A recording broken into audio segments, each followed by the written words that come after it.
What's good? Your girl's back and she's in uniform. I am doing one take and one take only. I don't know. I think I'm gonna try and keep this video around 5 minutes. 8, 9, 10, 11, 12, 13. So around 8:13, I'm gonna wrap it up.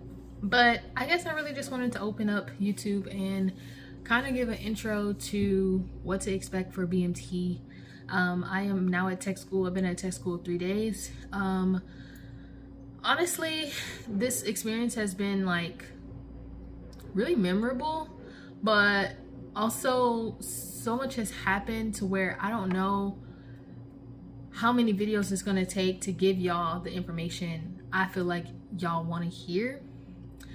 I guess I'm gonna just keep it cute, keep it brief, and I'm gonna just go off the dome and share what I think y'all want to know. I definitely am gonna share things that I wish somebody would have told me about BMT, because there wasn't enough information out there for me. Like, the things I experienced, nobody prepared me for. So let me just jump right into it. I would say definitely my experience, BMT was hardest for me spiritually. Like, obviously it's going to test you mentally, it's going to test you physically, but it tested me the most spiritually. So, you know, me being in my word, me going to services, it helped a lot, because I relied on God a lot. Like, it was a lot of circumstances I found myself in where if God did not do it, it just wasn't getting done. So spiritually, I say I was tested the most. I definitely felt like my faith grew since while being in BMT, just because of everything I was dealing with.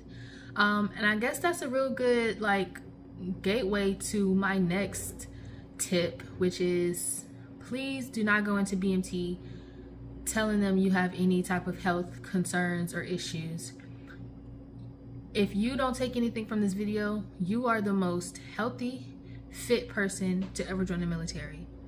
Say it to yourself, repeat it, say it in the mirror, affirmation every day.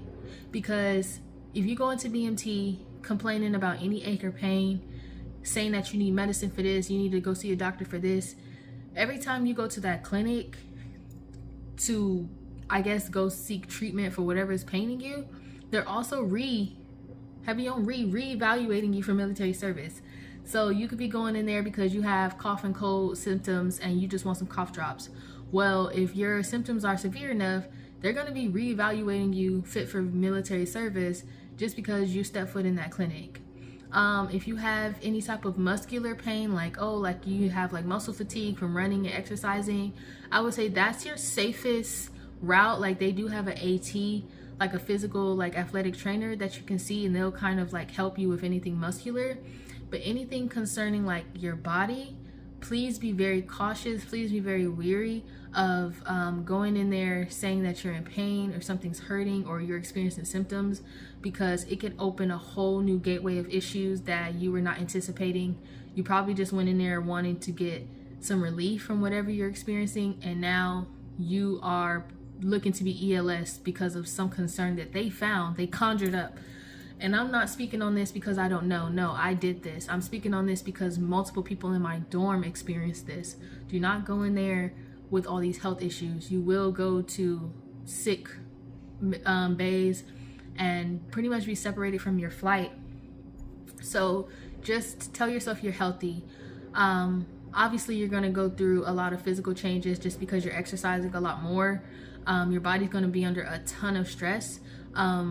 It's going to be normal to experience some pain. So I would say, you know, thug it out. I would say if symptoms are severe enough, obviously see someone, advocate for yourself, but do your best to understand that pain is normal because of how much stress and physical activity you're doing. But that's not cause to be your first option is to go to the clinics. Do not do that. Thug it out and do your best to just, you know, maybe stretch or figure out another way to get some relief. With that being said, I would definitely say mentally prepare yourself as well. I'm someone who was trying to strive to really grow in every area. So I would say my third point is to really prepare yourself mentally, especially if you have goals of growing in like your leadership skills or growing in communication or getting outside of your shell. Maybe you want to be a better speaker. BMT can do all of that for you.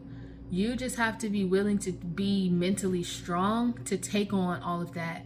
to grow in the areas that you're wanting to grow, it really just comes from experience and doing it scared, doing it fearfully.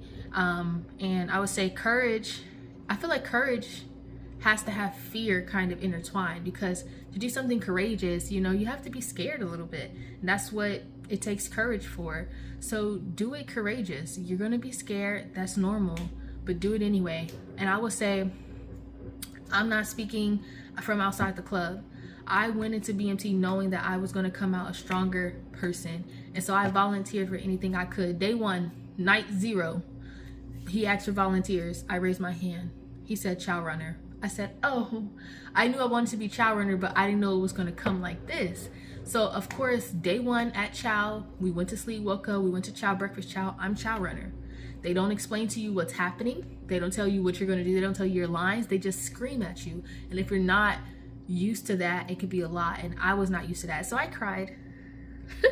I cried, but I overcame that. And I got fired from chow runner because I got good at chow runner.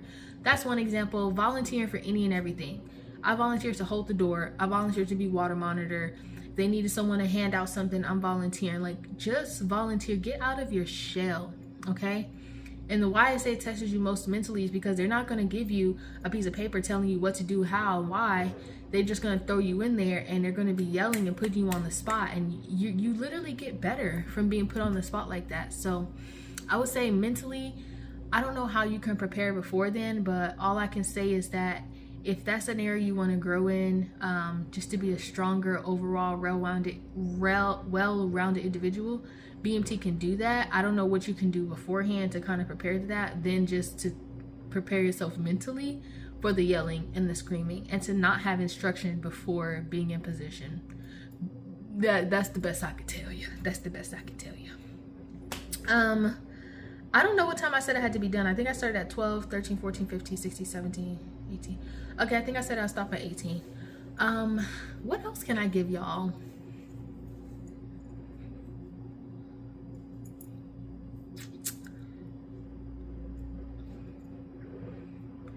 I guess I'll just share some more of my experiences of what BMT helped me do that I guess I didn't really understand, or I didn't think that these things would happen, but I became better at, I would say, at friendships and being around women. I didn't really grow up saying like, oh, I like to hang around guys because women do too much. That really wasn't something that I was accustomed to saying. However, I would say that I kept a pretty low profile, kind of like staying to myself, and being in BMT kind of got me out of that. I know now how to be around women and interact with women more than before I went to basic. I can proudly say that I can interact with women and get along with them, and it doesn't feel like a lot of tension and like all that drama that, we so quick to assume that girls bring. I can be around them and it be no issue. So when you sleep next to 50 girls every day, you're gonna have to learn that. Plus, building patience. I think that's what a lot of it is. We don't have enough patience with each other. And I learned some patience. Like, obviously, 50 girls you're in a bay with, everybody has a different personality. Everybody has a different voice. I'm literally hearing some of the voices in my head right now that were so aggravating. And these are the same girls that wake you up in the morning and it's just like, girl, I do not want to hear your voice at the top of the hour. But you just learn to breathe, not even roll your eyes or react, just breathe and just dismiss it. So I would say I can get along with a variety of different personalities more so now after BMT. Thinking more on the spot. One area I know, one example of this was after Sunday service, I went up to the pastor and I had a question. I had a burning question on my heart and I wanted to go ask the pastor. And it was an emotional question. It had a lot of worry behind it. So when I went up to her, I was full of emotion. But when I went to open my mouth, I didn't choke up. I didn't just let those tears run. And that's what's happened to me in the past, where if I had something heavy on my heart and I went to share it, maybe I get choked up, my throat start closing up and tears start welling up. No, I was able to get out everything I wanted to say to her with that mental clarity as well. Like, I knew what I wanted to say and I said everything I needed to say. And that was night and day, because I know how I am under emotions, and then I also know that I have a hard time putting my thoughts in an order where people can understand them. So I felt like in that moment when the tears literally got taken out of my body, I was like, oh my gosh, I am stronger. I can get this out without crying. It was like I knew in that moment, like, mind you, this is the last week in BMT. This is my last Sunday. So I was like, bro, BMT has changed me so much. Well, that was my last little bit. It's 5/19, or not 5/19, 2019. But yeah, I plan on making more videos. Like I said, I'm gonna post this. I don't even care how it comes out. I'm gonna post this because it's better to do it and make it better later than to be trying to do it perfect and never do it at all. So, but obviously, if y'all have any questions, I would love to answer them. Genuinely, please inbox me if I have some type of contact in my YouTube. I'm not sure, but post a comment and I'll answer it. But good luck, y'all.